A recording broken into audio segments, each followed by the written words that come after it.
Hablaremos de la fundación mítica de los Juegos Olímpicos, es decir, no de cuestiones históricas de las que hemos dado cuenta alguna vez, con la inestimable ayuda del compañero Burkhardt, sino de lo que los mitos decían sobre aquella fundación de los Juegos Olímpicos que, por ser muy lejana en el tiempo, a los griegos se les antojaba ocurrir en una época legendaria.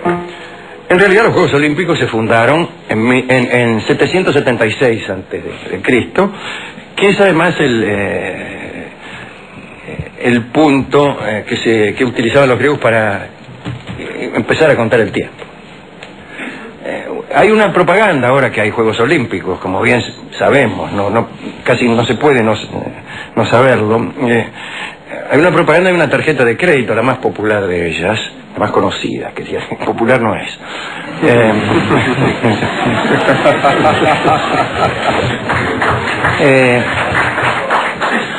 En donde, ahí con mucha erudición, se nos informa que los Juegos Olímpicos, los primeros Juegos fueron en el año 300 no sé cuánto antes de Cristo, y los últimos en 776 después de Cristo. Ya han agarrado el libro al revés. Se refiere a los últimos de la época helénica, ¿no? Al revés, fue en el siglo IV, después de Cristo fueron los últimos, pero los primeros en el año 776, pero no es cuestión de andar haciéndose el vigilante. Ya vemos demasiado. Bien. Los mitos señalan dos versiones acerca de la aparición legendaria de los Juegos. La primera tiene que ver con los dáctilos. Los dáctilos eran hijos de Rea y eran 10, 5 varones y 5 mujeres, en obvia referencia a los dedos de las manos. Los dáctilos eran magos, se les atribuía la difusión y a veces la invención de los misterios. Estaban emparentados con los curetes, otros genios de los que hemos hablado aquí, y se cree que como ellos cuidaron a Zeus en su infancia. Estos cuidados dieron origen a las competencias olímpicas. Una tradición de Élide cuenta que se organizaron los primeros Juegos Olímpicos solo para divertir al niño Zeus, que después sería el príncipe de los dioses. Así que los Juegos empezaron a hacerse para divertir a un niño. Uno de los dáctilos se llamaba Heracles, que no debe confundirse con aquel Heracles que muchos conocen como Hércules. Se cuenta que este Heracles dáctilo fundó los Juegos y fue quien llegó hasta el país de los hiperbóreos, allá al norte, a buscar los olivos con los que luego se coronaba a los campeones. Es decir, ¿de dónde cree que salían las ramas con las que se coronaba a los vencedores en los Juegos? Pues de estos olivos que Heracles dáctilo fue a buscar al país de los hiperbóreos, hombre de Dios. Sin embargo, la tradición más famosa atribuye la invención de los Juegos al Heracles que todos conocemos, a nuestro amigo Heracles de Tirinto, el hijo de Alcmena y Zeus. Se cuenta, me dirá, pero entonces no era verdad que fueron para entretener a Zeus niño, porque mal puede el hijo de alguien inventar unos juegos para entretener a su padre cuando era niño. Les diré, tienen razón, pero quien acepta una posibilidad niega inmediatamente la otra. Se cuenta que después de la conquista de la Élide, Heracles reunió a su ejército y utilizó el botín del saqueo para instaurar el Festival Olímpico, como hacen tantos. Y los Juegos cada 4 años en honor de su padre Zeus.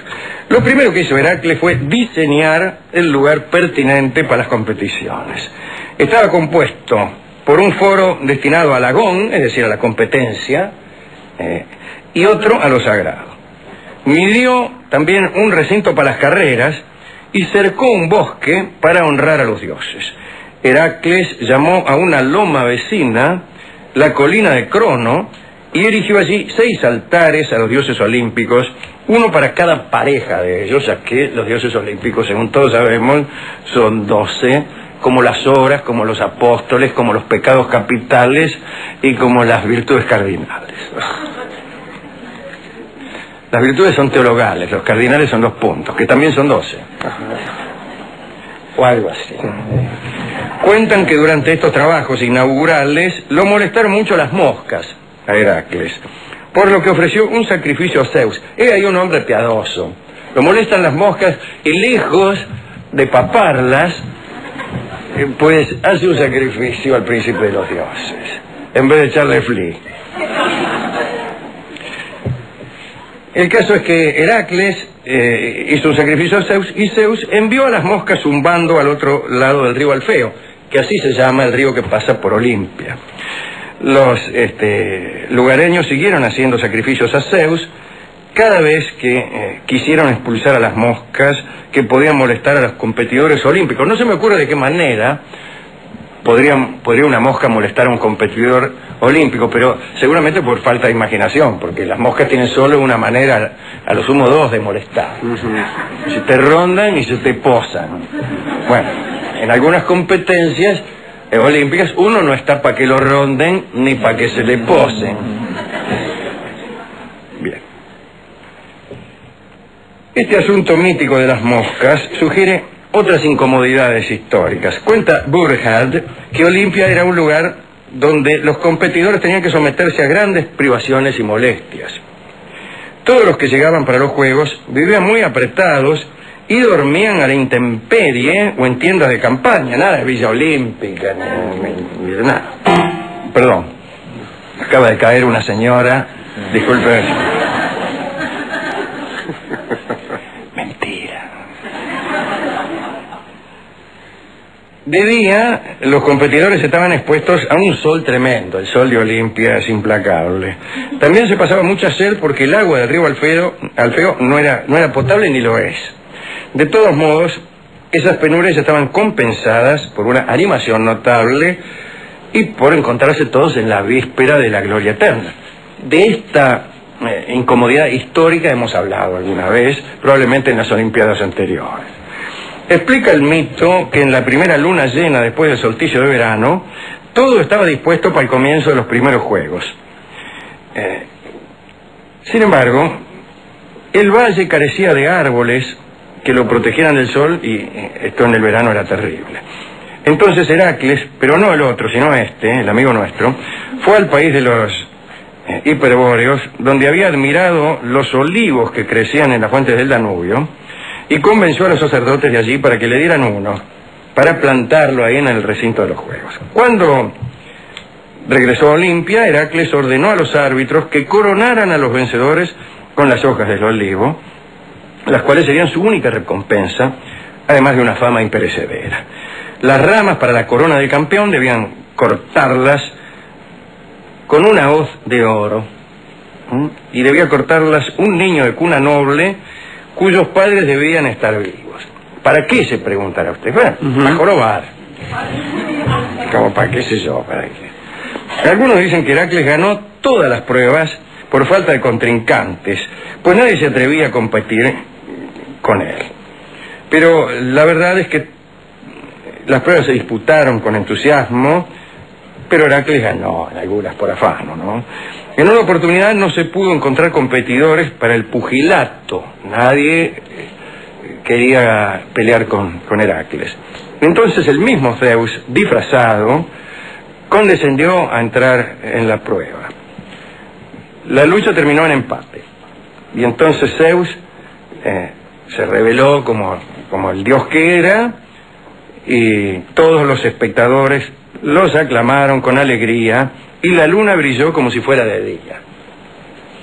Los juegos míticos duraban 5 días. Los reyes de todas las regiones proclamaban un armisticio total en Grecia durante aquellas jornadas, y no se permitía que asistiera ningún atleta culpable de alguna felonía o delito contra los dioses. Hemos señalado la lamentable costumbre de no dejar ingresar a las mujeres ni para ver los juegos ni para competir. Así que aquello era un asco, imagínense. Contemos para terminar algo acerca de un par de campeones míticos. El primero al que citaremos es Cleómedes, que era Cleomedes, en verdad. era un héroe de Astipalea. En los Juegos Olímpicos, en el combate de pugilato, había matado a su adversario Ico de Epidauro. Lo había matado de una piña, naturalmente. Pero los árbitros no lo declararon vencedor porque había luchado, decían, de modo desleal. No sé qué infracción habría cometido. Y Cleomedes se volvió loco. De regreso a su patria, derribó de un golpe la columna que sustentaba el techo de una escuela y causó la muerte, imagino, de todos los niños que había dentro. Y luego, perseguido por los habitantes, se refugió en el templo de Atenea, donde, usted sabe, no podían hacerte daño. Los perseguidores vacilaron primero y entraron nomás después, pero no lo encontraron ni muerto ni vivo. Cleomedes había desaparecido misteriosamente y no se supo más de él. Y es curioso que este mito no contenga una explicación, una teoría, y ni siquiera, me atrevo a decir, un valor metafórico, poético. Es un capricho. Así que me imagino que debe ser una invención tardía. En la Olimpia mítica a veces se disputaban algunas cosas que excedían lo agonal, como el caso de Endimión, que era el rey de Élide, y para decidir cuál de sus 3 hijos lo sucedería, los mandó a hacer una carrera Olimpia y prometió designar al vencedor como futuro rey. Esa carrera era novedosa porque fue la primera carrera que se hizo a pie. Todas las carreras se hacían ni siquiera a caballo, sino en carros. Usted sabe que la primera utilización del caballo fue atándole un carro. El jinete es una cosa bastante tardía, ¿no? Y ganó Epeo, que fue rey y fue campeón, ¿no? Bueno, ese es aquel que le importa, pues, todo, ¿a quién le puede importar? Esto es lo que tenemos que decir como contribución a toda esta información que se nos da acerca de los Juegos Olímpicos, como cansado de ver nadadores.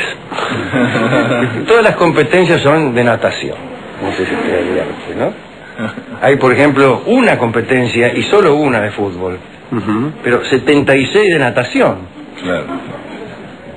Natación 100 metros, natación 110 metros, natación 120 metros, 130 metros, estilo espalda, estilo mariposa, estilo cucharita, estilo libre, estilo perro. ¡Ah, qué piola!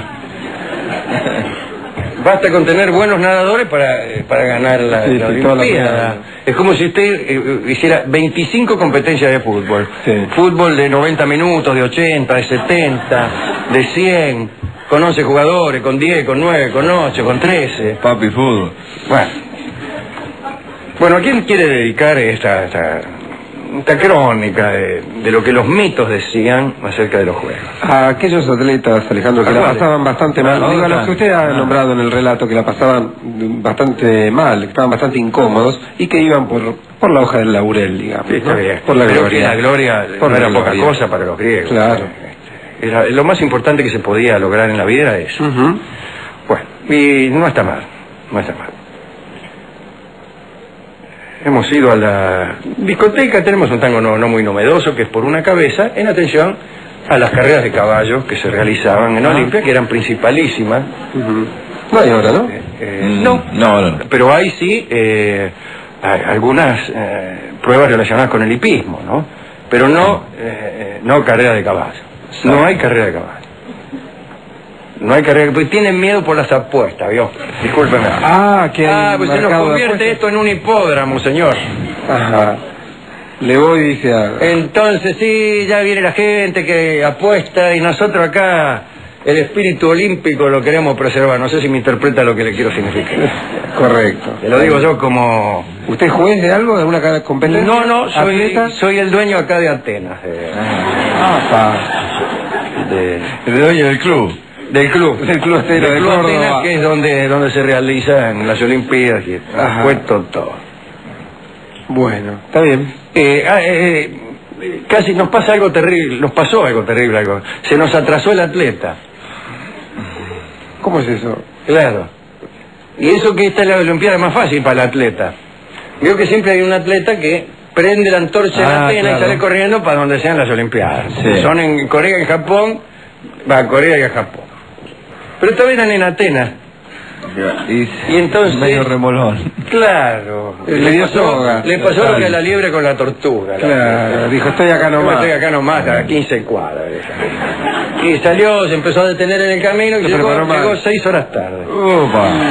Por eso fue tan larga la apertura. Bueno, vamos a escuchar entonces el tango Por una cabeza en la versión clásica de Carlos Gardel. Adelante.